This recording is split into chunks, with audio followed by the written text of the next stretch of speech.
Hey guys, Jared Weggeland here from Folks Group Florida, Keller Williams Realty.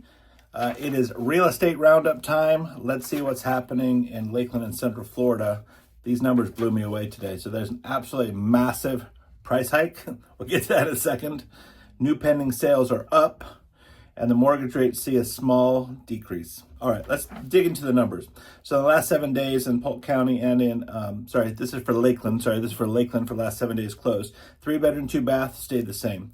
We had 185 square foot increase in the size of the home, so that goes towards this price change.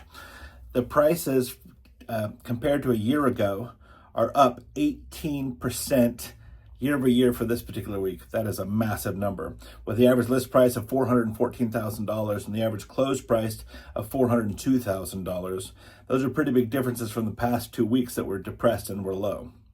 Days on the market went up by 11 to 61 days. Sold price compared to list price percentage was remaining at 98%. Remembering that does not include any concessions for closing costs, buying down interest rates, etc. The list price was up $14 per square foot to $202, and the sold price per square foot was up $13 to $197. Okay, those are pretty massive numbers. And if you've been in your house for a while, you're going to make good money. Those people who bought their house during COVID or a couple of years ago, they're struggling a little bit because they don't have a lot of equity. Unless they put a ton of money down, they're struggling to sell those houses and break even. That's just how it is on those ones that have a very short timeline. But those who've been in their houses a while, you're going to make very, very good money. All right, the listing activity for Lakeland specific, new listings went down slightly, only 2 units to 84. Sold listings went way down by 19 to 59, but new pendings went up by 12 to 81.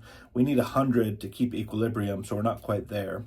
However, this particular week, we had slightly more listings than we had new pendings. So that means our new listing to pending ratio was over 100, so we're growing the inventory in this particular part of the stats.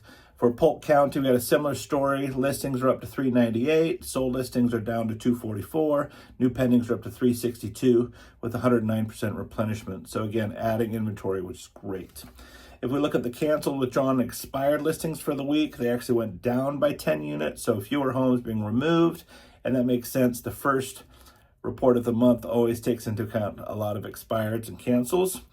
This week was at 29. So if you think of all the homes for sale, which is over 1,000, only 29 came off the market. Because of those reasons, it's a pretty small number. Monthly housing supply is at 4.09 months. 6 months is equilibrium. So that means that we have a shortage. This is technically a seller's market, and we have only 68% of the needed homes for the buyers who want to buy. So that means we have a 32% shortage in Lakeland specifically.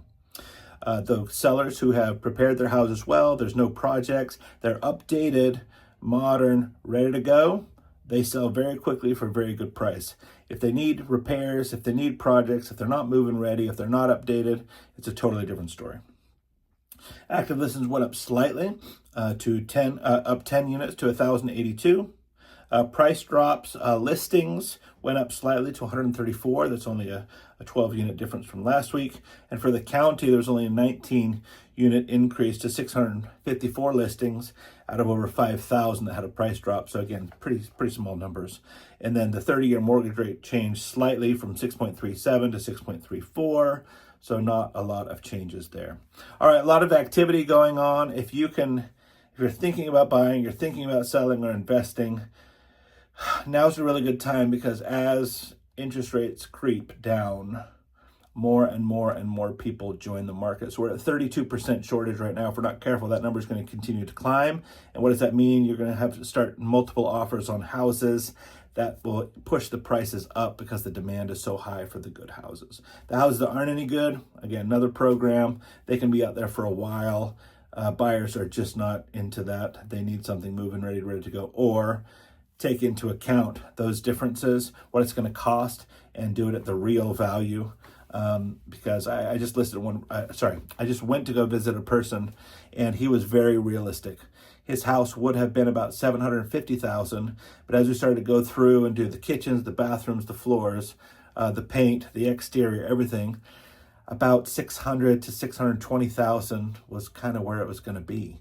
And when we were talking to each other, it worked out great because I told him I think it's going to be somewhere between 600 and 640 actually. And he said, actually, I was thinking 615. I'm like, that's right in the middle of the range I was thinking.